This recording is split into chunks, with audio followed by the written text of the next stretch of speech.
All right, welcome everyone. We're going to let everybody get settled in the room here at BevCam and online. I know folks are joining.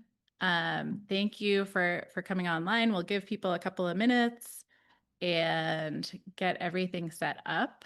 I'll talk through the game plan for tonight and what to expect, including the technology piece of it. All right. Looks like everyone has entered from the waiting room. We may have more people joining us either here in person or online as we go. We're scheduled for just an hour, so we'll dive right in. I can start with a quick introduction. I'm Hannah Bowen, now state representative for Beverly and part of Wenham, and really grateful to be able to just facilitate tonight and welcome you all to a community conversation. Hopefully we're able to do that in a pretty interactive way to really just focus in on what we can do with each other in the face of some big challenges in the community. So the game plan for tonight is to just start with a quick grounding, what's going on, I'll get on the same page, hear from some of the local food access resources that have been doing this work, have things planned and lined up, and then open the floor for general brainstorming, questions, ideas. So to kind of ground us first, I really hope that we can all come away from this evening with some sort of plan. What is it that each of us can do that we know will be helpful and or will meet some of our needs? So want this hour to be really full of creativity, the care and respect that we have for each other, and just be a space to share resources, to start building some solutions, solving problems, and really focusing on that kind of action-oriented focus. So if we can avoid tonight sharing personal information, we're on Zoom, we are recording, and thanks to the team at BevCam for always making things accessible. We're also out streaming and we'll make this available as a community resource. So keep that in mind if you have your camera on or raise your hand to share that we are on the air. Try and avoid getting into the path of analysis and blaming. There is time and room for that, but tonight really want to just address what's happening this weekend, what's happening soon, what we know, what we don't know, and what we can do. Because I think there are a lot of us around the community feeling uncertain, feeling like we're not sure what's next, and either how we can access additional support if we need it, or how we can give support if we have capacity. So we really want to focus in on those pieces tonight. In terms of the technology, before I go to some of the fun facts, so we've got everybody on Zoom. This is an open meeting, so we're gonna try and avoid being Zoom bombed by everyone is muted when you come in. We're gonna be, watching and monitoring and can remove people as needed if anything gets disruptive and isn't part of the conversation, but we do want it to be a conversation. So you should be able to use the raise hand feature down in the bottom menu under the React menu. You should have that option, and then we can invite you to unmute and unmute that way. You can use the chat function as well to share information, share ideas, share questions. You can chat to the hosts to share those more anonymously if it's not something you want to ask or share more publicly on what's streaming. So including if you have questions now about that format, just use the chat to let us know or wave vigorously. And here in the room, same. We've got a nice crew filling in the beautiful downtown Beverly BevCam studio. So with that, I'm just going to share a couple kind of level setting points and then start to hand it over to partners that I know have already been preparing, and then to more of you who I may not know yet what you've been preparing, and I really want to hear it and brainstorm with you. So just so we're all on the same page, why we're here, what we've been hearing, we have over 4,600 neighbors just in this state rep district who participate in SNAP normally and won't be getting their expected benefits this Saturday unless something drastic changes in the next 24 hours. So that's all SNAP participants. And a couple of things to keep in mind if you are receiving SNAP normally and are looking at this, this delay starting November 1st. We don't know how long it might be. When the federal government reopens or releases funds to the states, there may be further delays for a couple of days. So when we get that news, it may not be immediate, but it will be as immediate as it can be to get benefits out to people. So we don't know exactly how long we're talking about. If you have benefits on an EBT card right now, you can keep those. They won't go away on November 1st. And there may be reasons to try and keep a balance on there, including to be able to continue accessing the Healthy Incentives Program, which we'll talk a little bit about in the updates. This is all related to the federal government shutdown, not to the other changes in SNAP eligibility. And so there are new eligibility and work requirements phasing in, but those will impact people with annual recertification on a rolling basis, not tied to that November 1st. So those are separate things happening. There are other programs that for now are stable or funded, but may run out of funding sooner than later. And there are federal programs that are continuing as usual. So Social Security payments should keep going out, veterans benefits, Medicare, Medicaid, a number of other assistance programs are not part of this same impact, even if there may be individuals receiving multiple types of support. We're very lucky in this area, and I want to say a big thank you to start out to the many, many, many people who already work on food security and food access for all of us in this area every day. And so there are a lot of government and nonprofit partners doing this work. They're established partners in a time like this where the need is dramatically increasing very quickly and in a very uncertain way. These are organizations that have the capacity in place. They have systems in place. They have expert volunteers and staff who are ready to scale up. So this is the most efficient way to get the most help to the most people. And so we have many of those partners on tonight. There are more than you even see on the screen.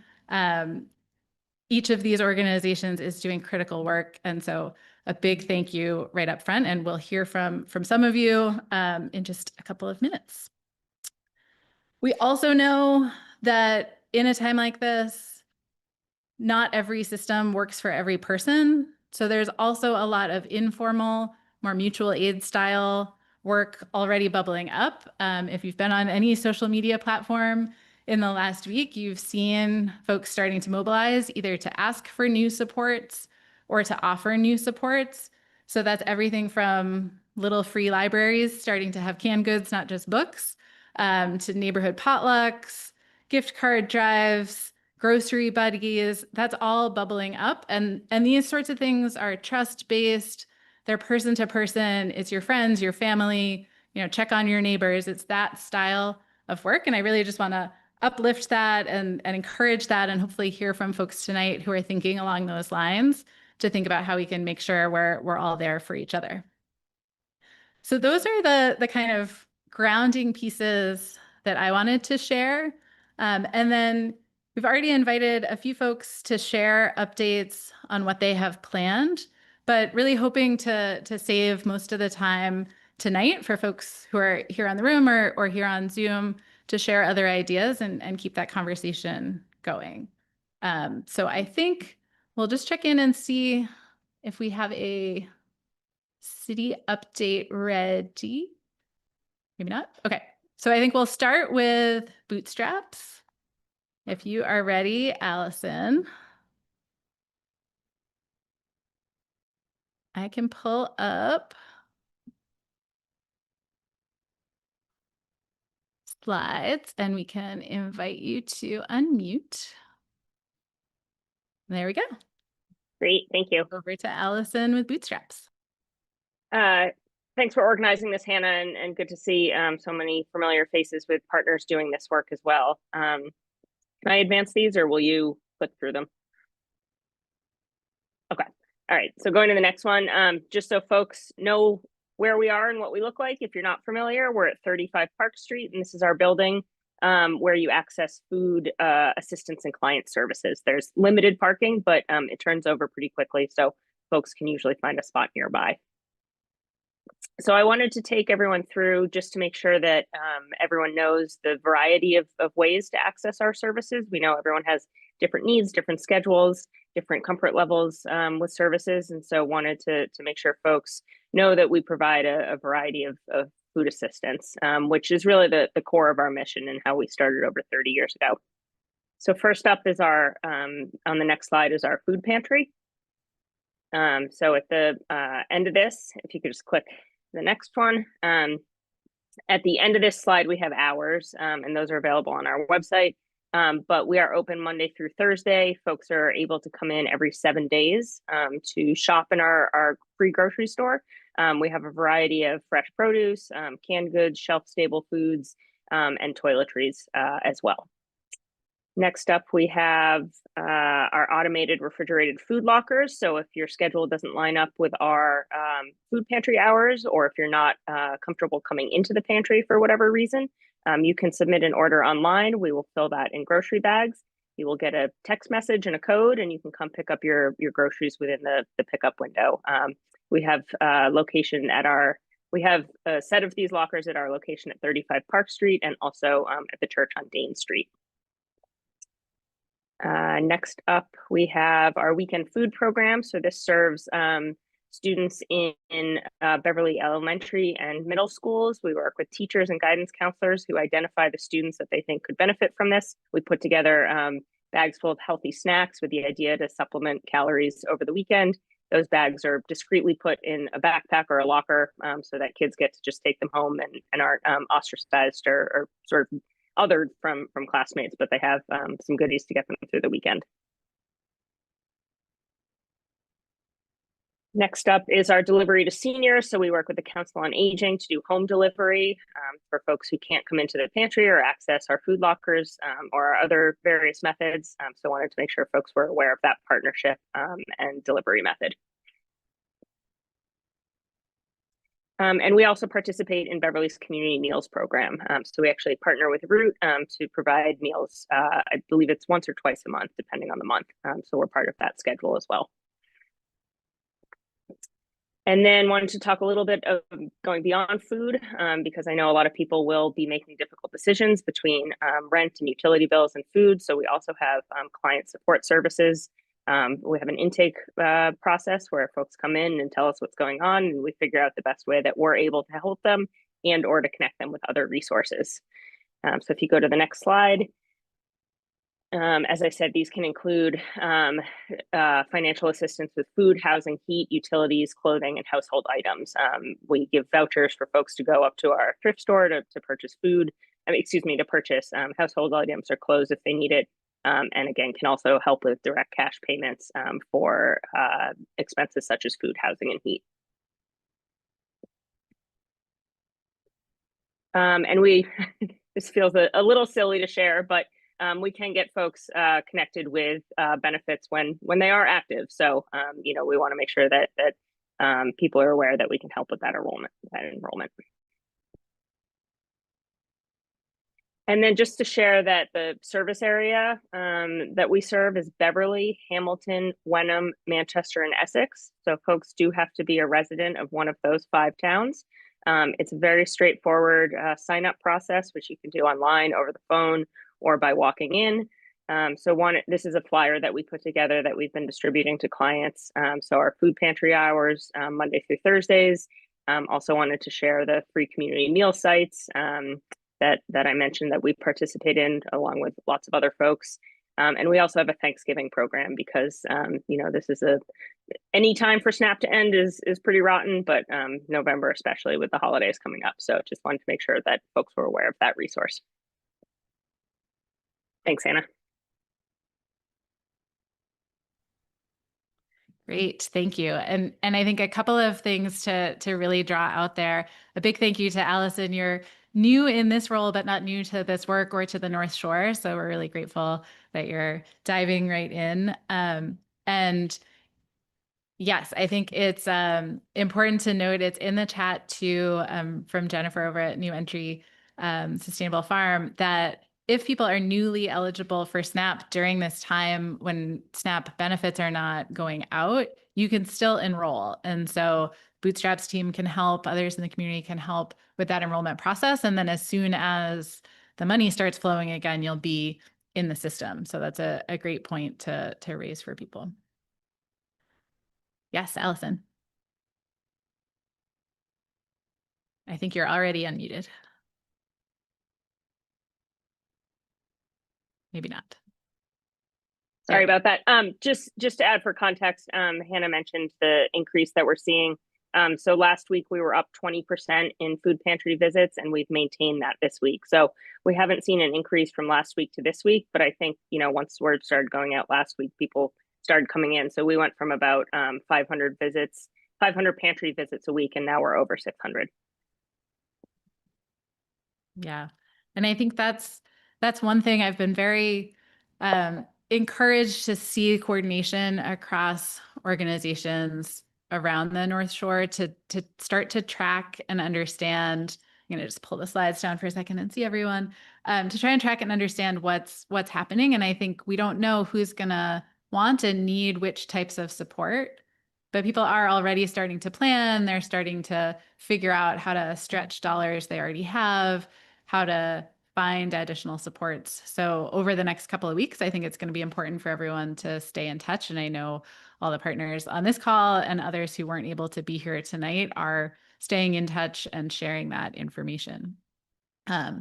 We have several other partners on the call and would love to spend the next 10 or 15 minutes kind of running through some additional updates. And please do keep dropping comments and questions in the chat, and we'll open up fully.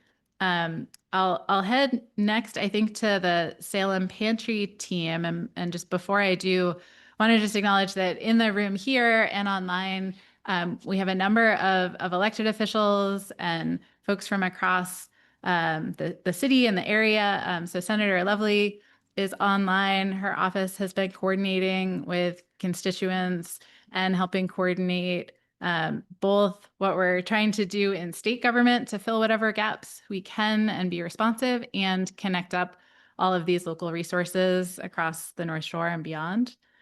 So thanks to Senator Lovely and team for being on. We have from the city council side, President Julie Flowers and Councilor Danielle Spang is here in the room. I saw Councilor Crowley online, and I think just saw Councilor Sweeney join as well. From the school committee, we have school committee president Rachel Abel in the room here. I see school committee member Lorinda Visnick online and asking questions. And we have school committee member Mackenzie DeFranza sitting just behind someone in my line of sight here in the room. We have a number of candidates. We're going to talk about the Election Day food drive in a minute. We also have our new superintendent, Dr. Cushing, who is online, and reps from across city departments. Apologies if I have missed anyone. We'll do another round of that as we go through. But for now, I may hand it over to Fred to share a little bit about what's happening with our neighbors and how all these efforts are getting connected up with the Salem Pantry as well.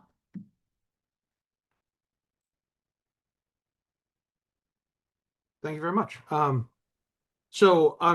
think I know a fair number of folks on this call. I'm Fred. I'm with the Salem Pantry. Specifically, I do logistics, the food acquisition, and then distribution. I think I've worked with most of the agencies on this call in terms of acting as sort of the middleman for the Greater Boston Food Bank. So because we have a full loading dock and trucks, it's easier for them to send trucks to us and then have folks, rather than drive all the way into Boston and sort of waste a lot of time, energy, and resources doing that, to sort of simplify that process. coming up in our terms of our own distribution, we serve about 1,800 families a week. Some of whom are from Beverly, most of them are in Salem or Lynn. And we move through the weights, and we move through a lot of the other stuff for our other agency partners to sort of help simplify the logistical process for everyone.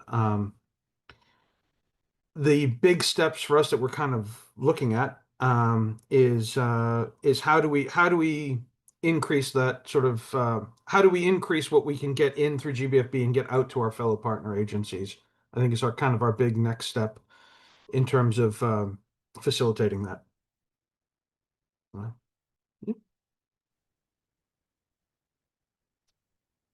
Great, thank you. And I'll mention we have so many different ways that organizations here coordinate. One I want to highlight, it was on an earlier slide, but the team from Green Beverly have helped connect up food that could potentially become food waste, but isn't yet food waste and could also be on someone's table, to connect up from restaurants and grocery stores, a stream of food diversion. And they're ready to ramp that up. So if any of the food distribution partners are looking for more fresh food, that is another channel to connect the dots on. Thanks for that. I'm going to put a slide back up with some updates on community meals, if I can. As those have been mentioned, we saw the schedule from Bootstraps. Those flyers are making their way around the city in multiple languages. There's a set schedule. Our friends from Ellis Square Friends are actually hosting the Thursday night dinner right down the street from here tonight. And they and all of the other community meals providers I know are ramping up and ready to meet the needs. So tonight, I think they were aiming for 150 meals. That's in the church down the street and by delivery. They're trying to pack more into those meals. Across the different nights on the schedule, you might have 30 people, 40 people on a given night, up to 100. Who knows what the next few weeks will be? But if you're thinking about needing a hot meal, not cooking it yourself, wanting to be in community, these are a great opportunity. And if you're looking for a way to volunteer that's really hands-on, you're able to help in the kitchen or with sorting or with serving, and again, sort of be in community, be hands-on. These are a great option and a little bit more dispersed. So you have lots of different options of folks to work with, but all looking for additional donations, all looking for additional volunteers, all have capacity for more diners in person and more deliveries, at least on the Thursday meals. I don't know if we have anybody from any of the other meal nights that want to say a quick hello or introduction. I had said I would sort of share that as a group, but if anybody wants to jump in, feel free to use that hand raise function or wave at the screen. All right, oops, I'm skipping ahead. There we go. So one other program that I wanted to highlight, so I mentioned there may be a good reason to save a little bit of funding on your EBT card, if you can, if you're still in a position to do that on October 30th. I know it's the end of the month and many people are already at the end.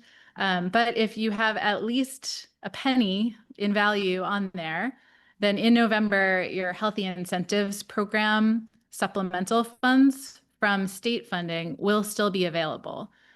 So that's money that can be used for fresh local produce. We have a fresh local produce provider right on the call today. There are other farm stands that you can purchase from, and that's additional money, and it will work the same way it typically works month to month. It's not impacted by that November 1st.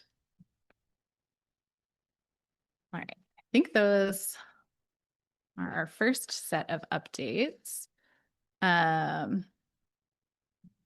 let's see. Are there other folks on the line who wanted to share an organizational, sort of more formal update who I haven't turned to yet?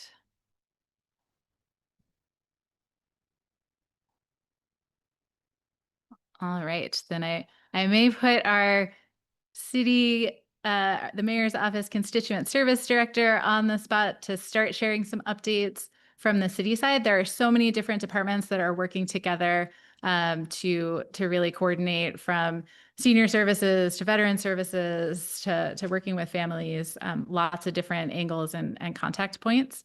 I know our also new to the role, but not to the work, social services navigator is online.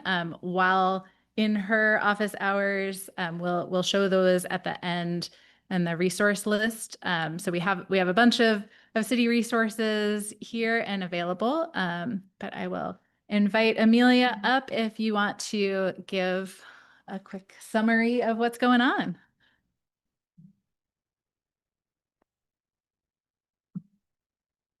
All right, good evening, everyone. Once again, I'm Amelia Bowen. I'm the Constituent Services Director in Mayor Cahill's office. He asked me to be here so that I could give everyone an update as to what is going on the city side. So first, I want to start with, and excuse me for reading from my own personal little notes here, but first thing I wanted to talk about is that the majority of our food services for food distribution services are focused in our Council on Aging. They have a food pantry with non-perishable items that they've set up. They provide senior meals through senior care, Meals on Wheels, and they do congregate meals. As for what's going forward, they remain ready to react once they see a need arise, but they feel like they have a good system in place because they are constantly, feeding the seniors in our city. So they routinely collaborate with Senior Care, the Beverly Housing Authority. They have ongoing food programs in place, such as keeping canned food on hand, hosting a farm stand. They get a consistent donation of bread from Bonnie Breads. And they also often have free food offered at the events that they host, which is another sort of feeding two birds with one scone, excuse the analogy, because you get to have a piece of community while you're also getting a good meal. As they look forward to the start of November, they're also going to be requesting 10 extra meals per day through Senior Care, if it's possible, for their congregate meals and Meals on Wheels. They're going to try and make it so that it's more accessible to people who are unable to plan so far ahead. The best way to contact those and other senior related services is using their phone number, which is 978-921-6017. And that number you can call or you can text, and they have an AI messaging system, which allows you to get answers to your questions really quickly. So moving on from the Council on Aging, the next I feel like most important role in our city is the health department. The health department is focused on sharing resources, connecting people to resources, as well as giving those secondary resources that may help people reorganize their budget over the course of these uncertain times. So they have been collaborating regionally with North Shore Public Health, and they can connect you to all of the wonderful food resources as well. You can use us as a point of contact. And for all of those types of services, you can reach out to our social services navigator, who we've mentioned. Her name is Grace Stanley, and I'll give you her phone number as well. That's 978-605-2481. But they also asked me to highlight that they provide other services that can hopefully help, reorganize the budget in terms of like fuel assistance, flu and COVID vaccines, new mother-baby visits, and resources of that nature, as well as they have some personal care bags that are available. So if that is helpful to anyone. Next, through the mayor's office and myself, I feel like serve as a liaison between all of the rest of the departments, as well as being a circulating source for information. I can be a great contact for that as well. If anyone ever needs anything from me, I'm 978-605-2382. And essentially, Beverly continues to promote resources and opportunities for residents to pass the hat, such as promoting food drives or places to donate money. The mayor's office also serves to communicate this effort. We will be able to hopefully be a good place for you to go to receive resources, either through our social media, as you can see updates as they come along, or through our city website. So city website is beverlyma.gov, and our social media is all at City of Beverly MA. Last but not least, the planning department has also let me know that their economic development planner is going to be working to collect information from local businesses that might have donation opportunities or food relief efforts. So these resources will also come to me and through the mayor's office that we can contribute. If the mayor's able to come in a little bit later, I know that he wanted to also speak on the city's behalf, but that's it from me. Thank you, Amelia. And thank you to all of the city staff who are pulling together all that information and acting as a hub. And, I think for people who feel comfortable walking into City Hall to ask about anything, this is one more set of resources to get there. So really appreciate that. And yes, if the mayor is able to get out of office hours in time to join this other forum, we'll keep an eye out on the Zoom for him as well. And again, I think it really just speaks to how quickly everyone is trying to move. Like no one wanted to do too much until we knew this was real. It unfortunately does seem to be. And so unless something really dramatic changes tomorrow, that need is there. Even if something really dramatic changes tomorrow and SNAP benefits are out on November 1st as expected, there are a lot of other things going on leading to increased food insecurity here in our area. So we're definitely seeing job losses. We're seeing federal workers furloughed. We're seeing cost of living increases. So that pinch is there regardless. And I think we need to think about how we both respond really strongly in this moment that no one has had enough time to really prepare for individually. And think about how we sustain some of this effort as people get connected. So I think with that, I wanted to start to shift toward what we can all do. So you've heard some great opportunities and options and organizations and ways to connect in. I'm going to pull back up a couple of slides after that healthy incentive program to start to move us into brainstorming additional solutions. Maybe before I do that, it looks like we have a question from Councilor Crowley. I can get to that part of the screen. Let's see. Can you hear me? Yes. Super. So the only question that I have, so within Ward 3, we all understand in some of the locations that I have a good majority of the housing units within Beverly. I also have Gloucester Crossing, the YMCA setup, all of those type things. These are all great things that we're talking about, but I've had a lot of inquiries and a lot of folks coming to me more concerned about I can't get there. As far as transportation, as far as me being able to get there. Yes, when I had SNAP, it was easy for me to walk across the street, hit maybe a walk across to a Stop and Shop real quick. That's kind of like right there for me. So now that I don't have that, there might be some opportunities available to, I don't know if it's maybe bring to them. I don't know. So that's just kind of one of those things I wanted to bring up. Have we thought about that? Yeah, that's great. And I see answers already starting to pop up in the chat. LS Core Friends does do deliveries. I think this is true. A lot of people are going to shift how they are accessing different types of supports and are going to have different needs than they do when they have their SNAP payments coming in as planned.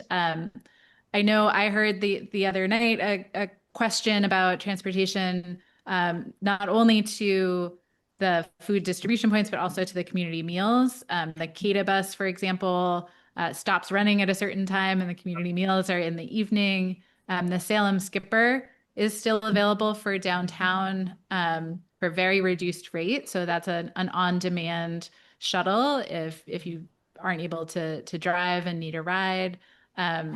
And yeah, I think more of the delivery model is being explored. Also for the Beverly Housing Authority and Greater Beverly YMCA, both their leadership teams and their resident service folks are communicating with tenants who are also SNAP participants about how they can be most helpful. So they're sharing all this same kind of information, but also thinking about making space available for more on-site distribution, thinking about connecting with families who are in after-school programs, the youth center. All of these things are definitely being discussed and planned for. And if folks have suggestions of locations that would be most convenient, timing that would be most convenient, I think those are very welcome and needed, because that's how we're going to connect all those dots. Yeah, because just Mhm. to back in there, yeah, Brenda and her group, as far as those guys are awesome. They've been great. This summer, the last couple years, we've been very fortunate with bootstraps for them coming out as far as farmers markets and that type stuff, as far as down at Holcroft Park and everything else like that goes. If there was a type of a delivery type setup and everything, I think that would be your focal point for down in there if there were some things to be thinking about. I think just a matter of is just getting that messaging out of what some of those are, and I appreciate all this going on. Thank you. Absolutely. Thank you for raising it too. And I know just in a coordinating thread a day or two ago, Beverly Housing Authority was coordinating with the Bootstraps team over mobile markets at more properties and ways to connect. So I think those discussions are well underway and continuing, and looking for more inputs too. And let me know how I can help. Excellent. Thank you. Looks like we have Jerry as well. I'm going to send the sign to unmute. Thank you. I agree that the community meals are great, and I appreciate what Ellis Square does, and I think there's some wonderful programs that are out there. My concern is families with very young children, and I think sometimes going into a site where and I'm not saying this to be mean about anybody, but homeless people or people that have some sort of addiction or mental health issues would be very frightening for parents to take their young children into. So, I know I spoke to you a few days ago about, is there possibility to maybe open up the kitchen at the senior center for family meals, or open up one of the elementary schools or the high school cafeteria to serve family meals on certain nights, and how those are funded. I don't know if we can go to the food banks and see if we can fund them that way. But I just think when I think about the families with younger children, I think that they would be less likely to go to some place where their kids might be intimidated.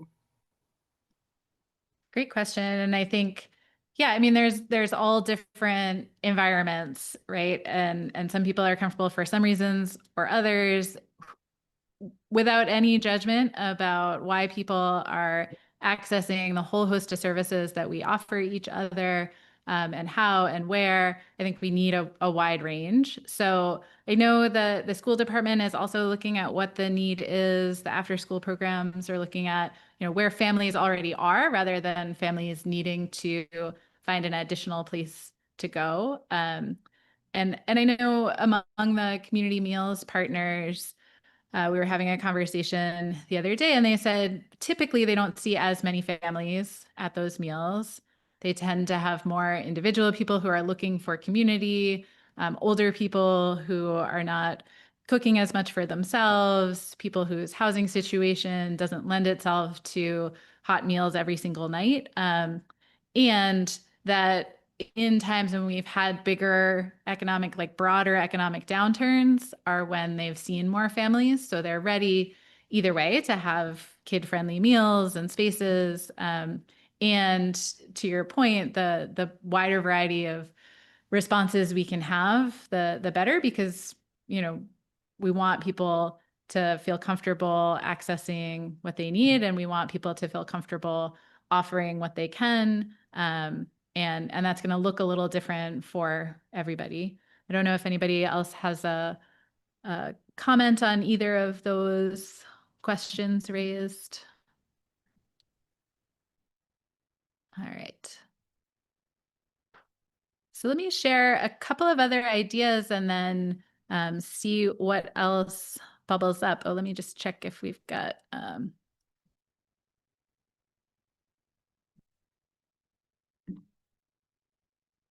yeah, multiple places that we want to be thinking about providing services. And I think another thing we've been discussing is that a lot of the services are located downtown. So not only is there the challenge for many residents of Ward 3 who are just outside walking distance or have mobility challenges or time challenges to get to downtown, really there are SNAP participants all over the city in all walks of life. And so, there are working parents, there are seniors, there are folks who are disabled. There's a wide range. We have veterans who are participants in SNAP.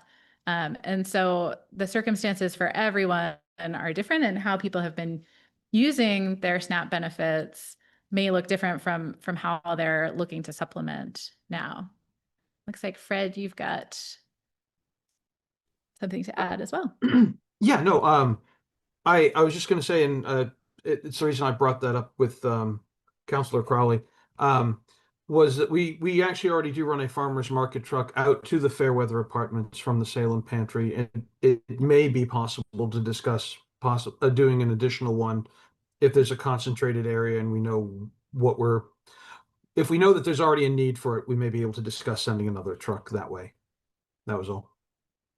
Excellent. Yeah. So hearing from neighbors, if there's a spot that would be convenient for folks and there is that need, how we can get that message back. That's great. Thanks. All right. So some of the ideas that are also coming up already, we've heard from a lot of the established partners who are working in this area and in the North Shore that particularly in the short term, monetary donations can go really far. If you're thinking about ways to contribute and you're able to contribute financially, local partners who already have that supply chain, we heard about sort of what that supply chain looks like and how we can efficiently deploy those resources. That's one way to give locally. Down at the bottom, sort of bookending, I'll jump ahead. You can also give beyond the North Shore if you're looking to address this is not just an issue for us, it's a national thing that's happening. So if you're interested, the Greater Boston Food Bank connects up partners across our area. The whole state is channeling funds through the United Way of Massachusetts Bay and the United Response Fund. Feeding America is connecting up food banks across the country. So there are multiple levels on which you can give financially that go through channels that are sort of ready for it. We've talked about gift cards. Some of the partners here, in addition to groceries or meals, can provide gift cards to grocery stores if they get them as donations to folks who come looking for different types of support.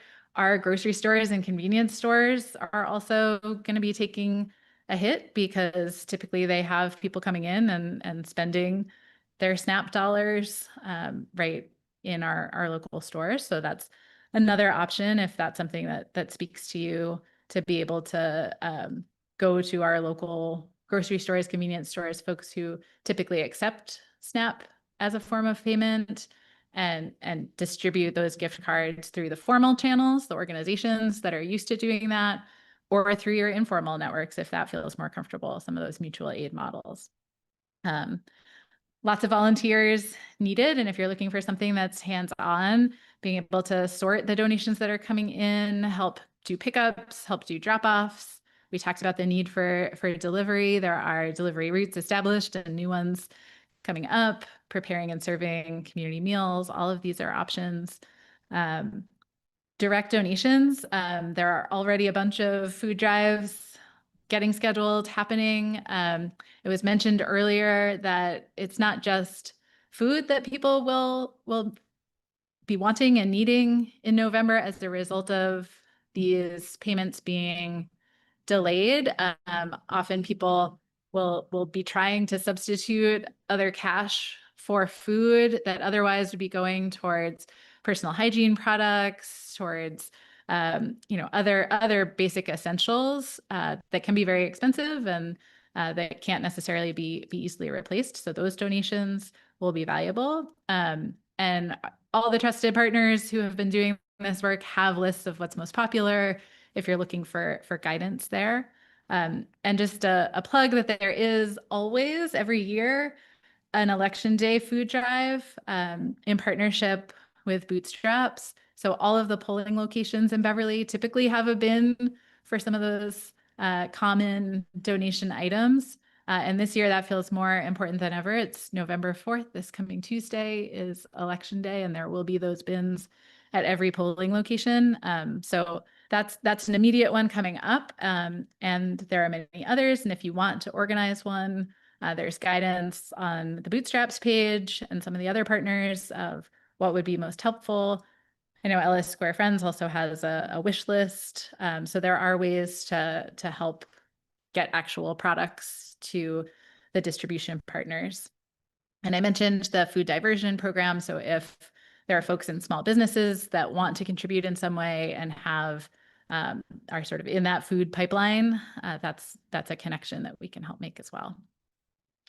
I wanted to just also put some creative ideas on the screen. These are just the sorts of things I've been seeing over the last few days bubbling up, and there are more and more. The folks in the room probably can't see the little teeny graphics too well, but it's just people offering what they can, small businesses offering to donate proceeds or do food drives, recommendations for giving out extra snacks with your Halloween candy, all sorts of really creative ideas.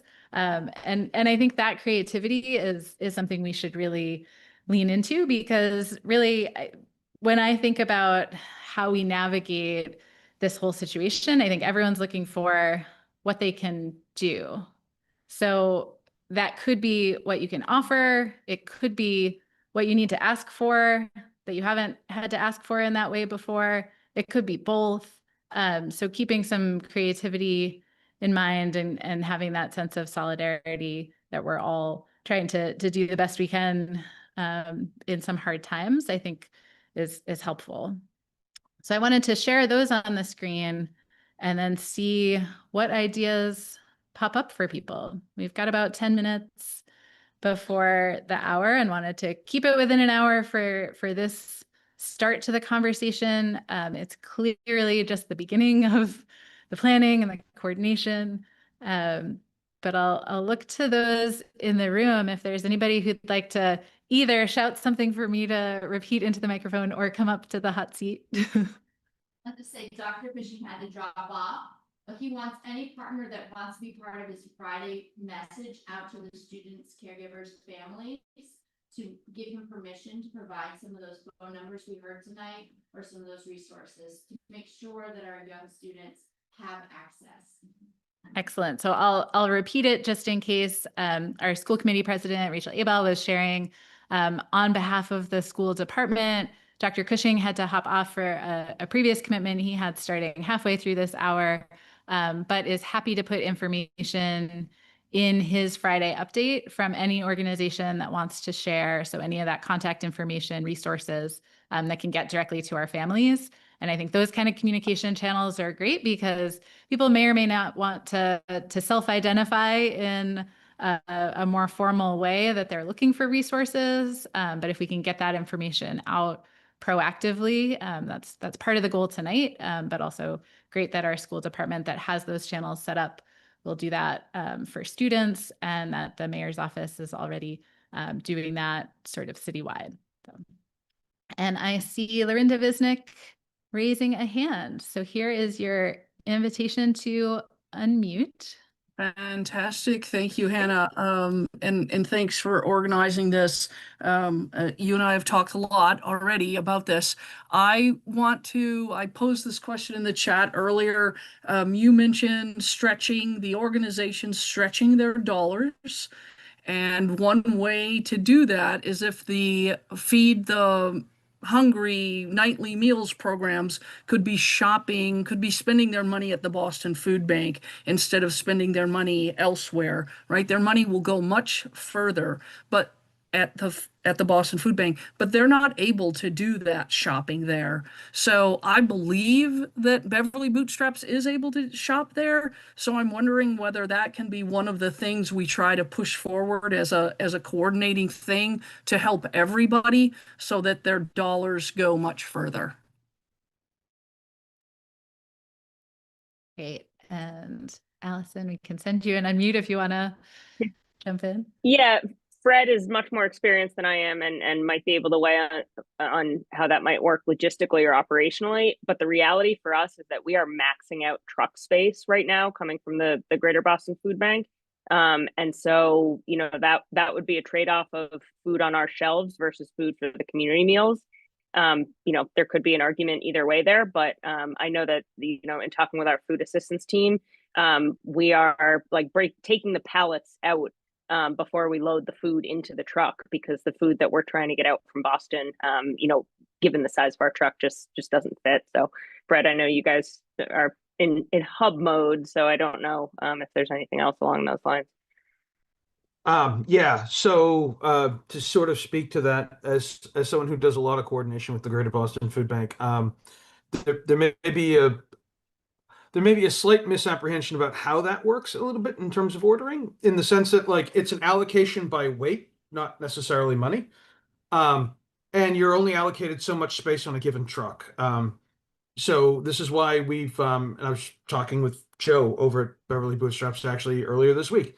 We're actually going to be able to get in some extra pallets. I think we should be able to get in up to 12 extra pallets a week that we can split out amongst North Shore agencies to sort of thin out the mix a little bit so that people can more intelligently order what they need rather than trying to get the bulk stuff to have the bare basics. So that's a big part of that. So it's not that I'm not saying don't donate to the Greater Boston Food Bank. That's not my argument. But it is the case that it's a matter of juggling the weight allocation on trucks and making sure that that works first before it really becomes an issue of money. Great. Thank you both. I'm going to read out a few things that have been popping up in the chat and some resources that after this call, we can all also be sharing out for folks who weren't joining live. There is a new SNAP resource hub that the governor launched today. There was a press conference earlier this morning with updates, and there is on the mass.gov website. I think there's a banner right up at the top that will take you to it, a SNAP resource hub that shows the impact of SNAP and ways to both get assistance and contribute. And there are some outreach materials there. There are also great outreach flyers from the Bootstraps team and the city in terms of resources.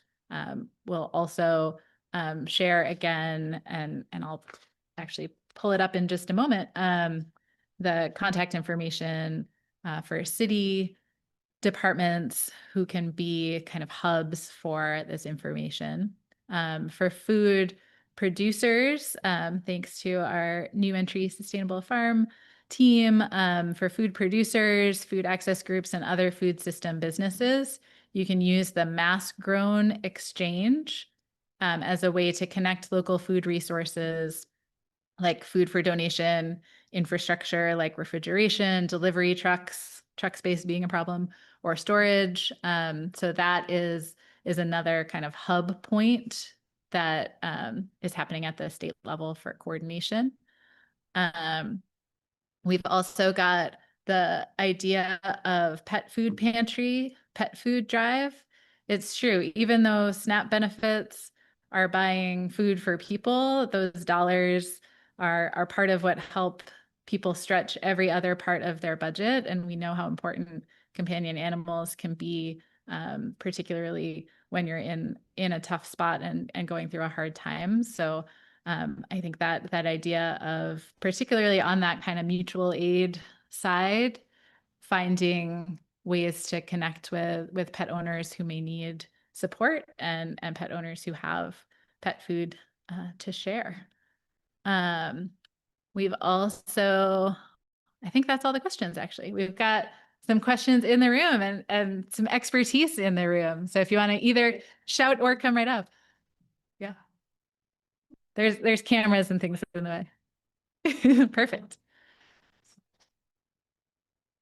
So where or is there, did you say there's a place where you're going to offer support that you should list it somewhere? I want to just make sure I understood that. So if people are organizing their own things, let's say it's another community group, is there a central location where people find that?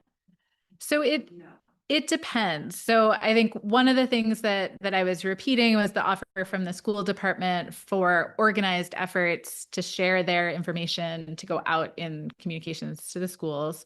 And we heard from Amelia that the city is compiling resources to share and to amplify through the city's communication channels. There isn't a single resource hub, but there is, both on the city website and on the Bootstraps website, a whole set of links out to food security partners. And then this new statewide SNAP resource hub that's like the more formal channels if you want to search for food assistance, both to give and to seek. And I think the other broader kind of mutual aid efforts, we're all looking to hear about tonight, to share out, and can think about, especially depending on how long the situation persists as it is, finding a central hub that works for people, or different ways to share that information. So we also have Laura in the back and Amelia in the front. Mine's very small, but just NASCAP every year produces the holiday meals list, and we hope to have that out by Wednesday. And anyone on this call who needs to respond to our staff's inquiry about, are you serving meals this year? Mm-hmm. Please, the sooner you tell us, the sooner we get the list set up. Wonderful. So I'll repeat it so that it's like loud in the microphone. Laura, the executive director of NASCAP, is here in the room and shared that NASCAP, the North Shore Community Action Program, every year shares a list of holiday meal resources. This is, as we heard, a particularly tough time for most food assistants to try and do more anyway. And so that resource is going to be, again, more important than ever this year. And so for food providing partners, if you have a meal and haven't yet shared that information with NASCAP, please do share it now so that they can get that out. And if you're looking for holiday meal help, that list will be circulated soon, and it'll cover like the whole North Shore. So, Amelia?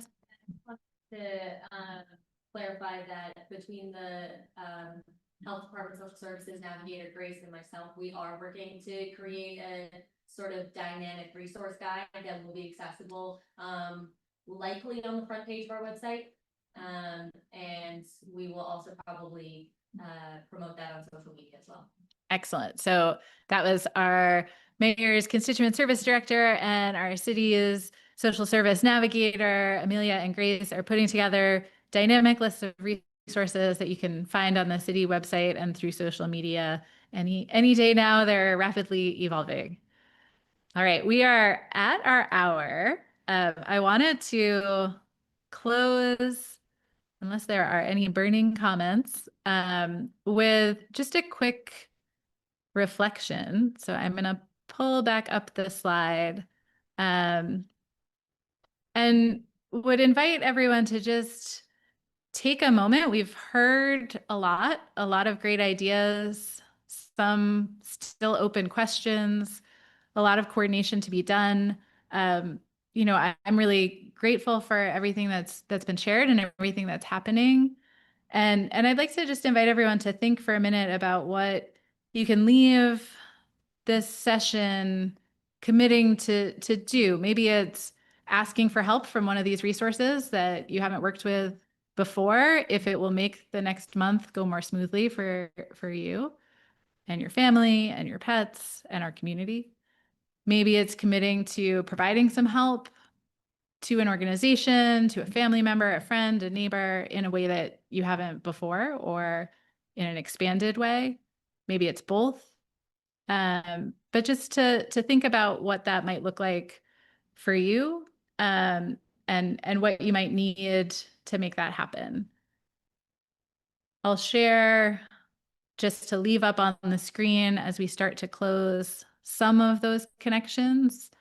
Thank you to the Bootstraps team for the list of local food pantries, meal sites, other food sources, the senior lunch, information about our social services navigator, who is in her office hours right now at the Beverly Public Library, also has office hours at the First Baptist Church on Mondays and back at the library on Friday mornings, and is running a survey right now to see what people need most. And with those resources to share, we can certainly keep sharing more after this call, and after this gathering. But I really just want to close with a thank you. We'll share this recording out with all of the resources that have been shared. Please share that widely. If you're watching after the fact, not watching live, and have questions, have resources to share that weren't discussed here, have needs that aren't being met by the resources discussed here, please let any one of us know, and we'll try and coordinate as best we can. So thank you all for making the time. Thank you for being in it together, and thank you for doing what you can. Good night all. Thanks, Hannah.